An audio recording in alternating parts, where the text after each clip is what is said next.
Ya les decía yo, no soy bueno para el dibujo, pero entiendo que en todo rostro hay una boca. La boca es un elemento junto con los ojos importante en la expresión facial que nos dice cuál es la respuesta de la persona. Entonces, me gustaría saber si a nuestro conductor le ponemos una sonrisa o frente a todo esto el conductor responde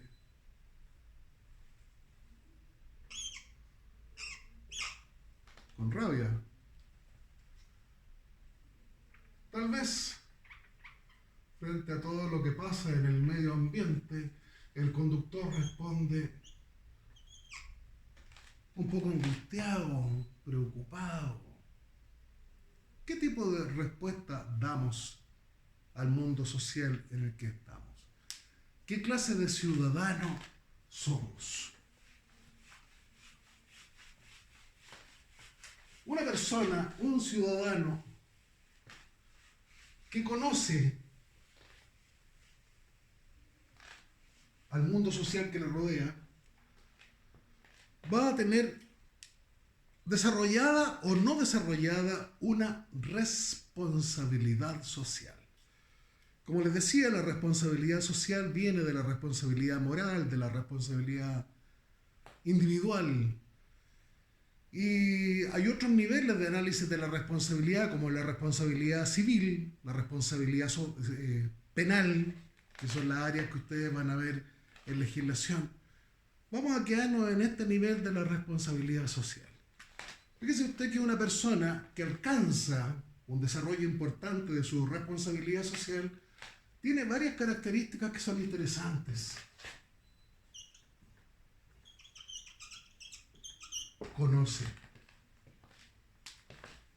Cada ser humano requiere, todos los seres humanos estamos buscando entender al mundo que nos rodea. Se hace difícil entender al mundo que nos rodea porque es extraordinariamente complejo. Yo les mencionaba un poco el nivel de la historia, entender la cultura, entender el mundo político, social, económico. Es una cosa, una tarea que nos lleva toda la vida. Pero vamos a ver desde el punto de vista de un conductor que lo primero es que conoce su rol. Una persona desempeña una serie de roles en su vida. Hay roles familiares, ¿cierto? A usted le toca ser jefe de hogar, le toca ser madre, padre, alguna vez fue hijo, hermano.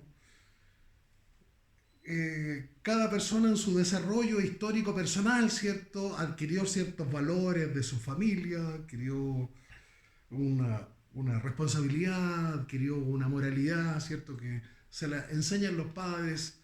Luego empieza a abrirse a la escuela, a los centros hospitalarios, empieza a conocer las distintas instituciones sociales en las que está inserto, la policía, la municipalidad, la junta de vecinos, el club deportivo, el partido político, si es que a usted le interesa alguna tendencia política.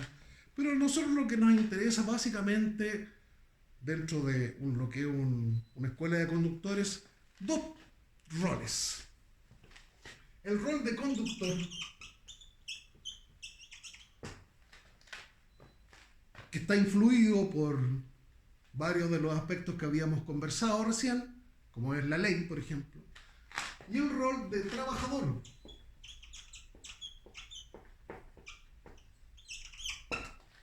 que es el caso del conductor profesional, es decir, ejerce una actividad económica.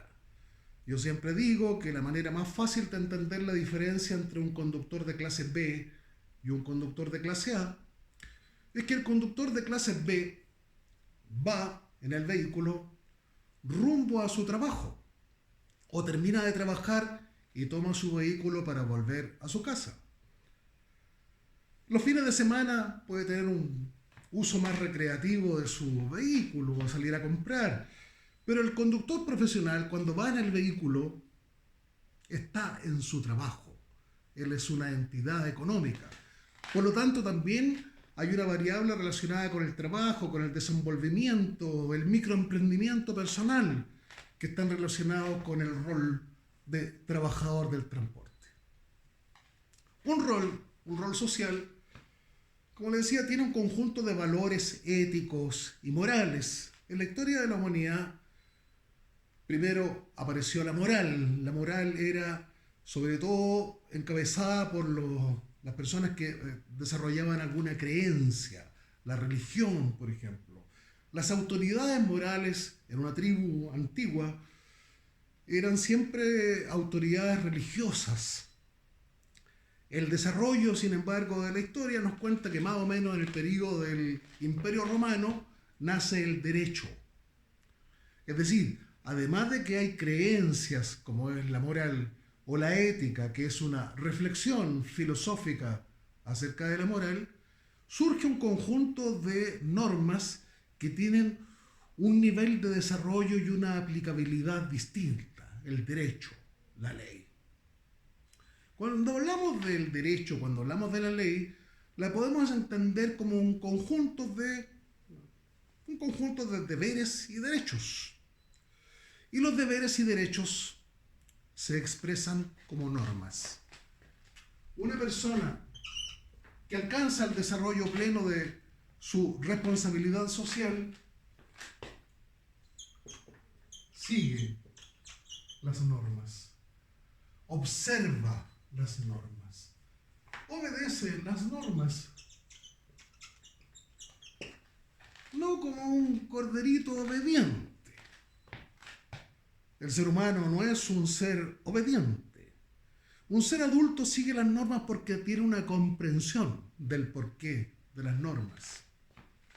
¿Usted ha escuchado una frase de una organización conocida como Comité Nacional de Educación del Tránsito que decía: queremos que usted viva? Haga del conducir un agrado. También decían, ¿cierto? Más vale perder un minuto en la vida que perder la vida en un minuto. Eso es parte de la historia de nuestro país.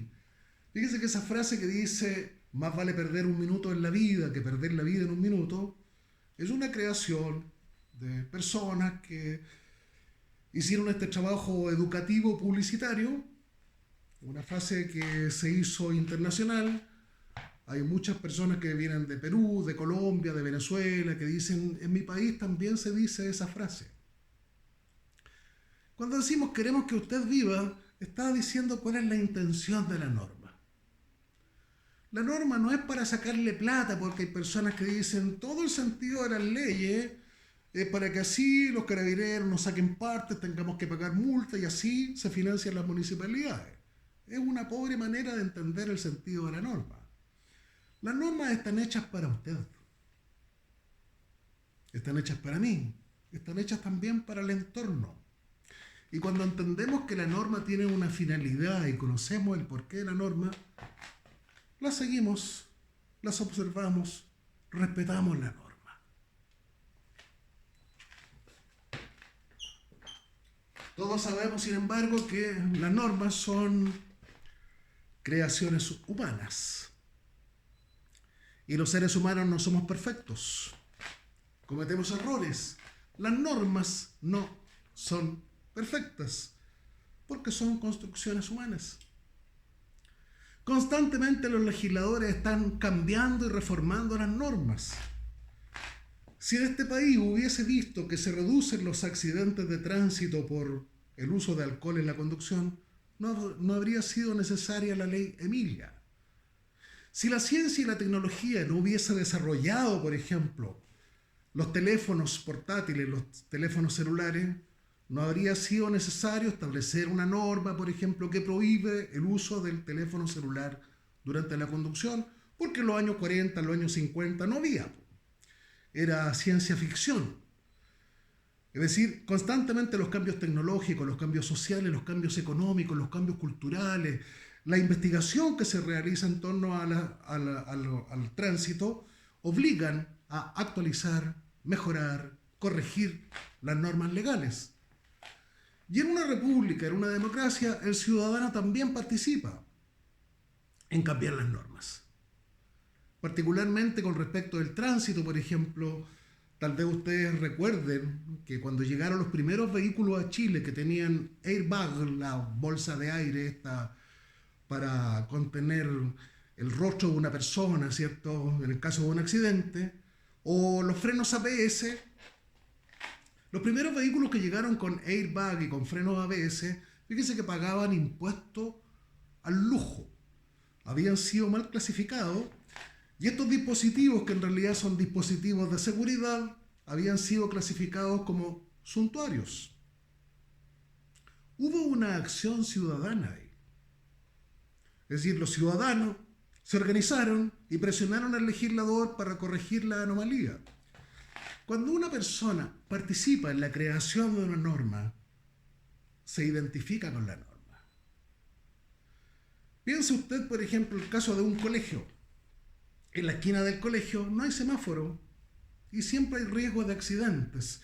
Entonces la directiva del centro de padres del colegio, junto con la dirección del colegio y la junta de vecinos, por ejemplo, inician una acción para lograr que finalmente se ponga el semáforo en la esquina del colegio. Y esta persona que trabajó en el centro de padres, en la junta de vecinos, va conduciendo y llega a esta esquina, se le hincha el pecho de orgullo y dice: este es mi semáforo. Y todas las normas legales son idénticas. Todas las normas son construcciones que nos hemos dado los seres humanos para tener una mejor convivencia, mejor seguridad, para también conducir con agrado, como decía el eslogan del Comité Nacional de Educación del Tránsito. Pero también el ciudadano contribuye a modernizar o corregir las normas.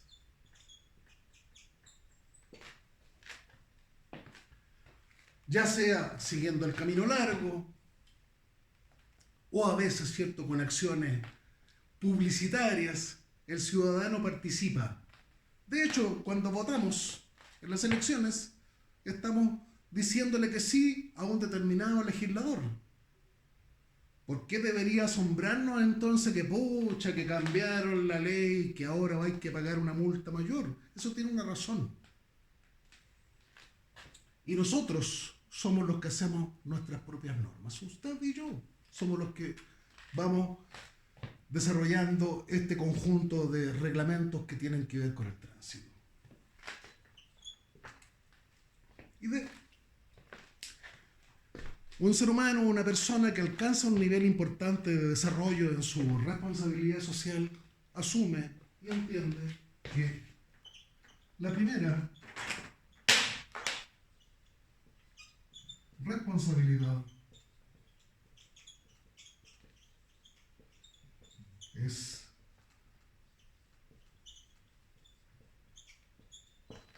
uno mismo.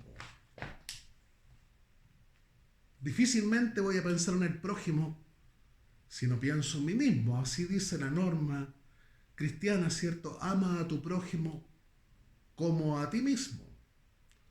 Si no te cuidas a ti mismo, difícil que pienses en los demás.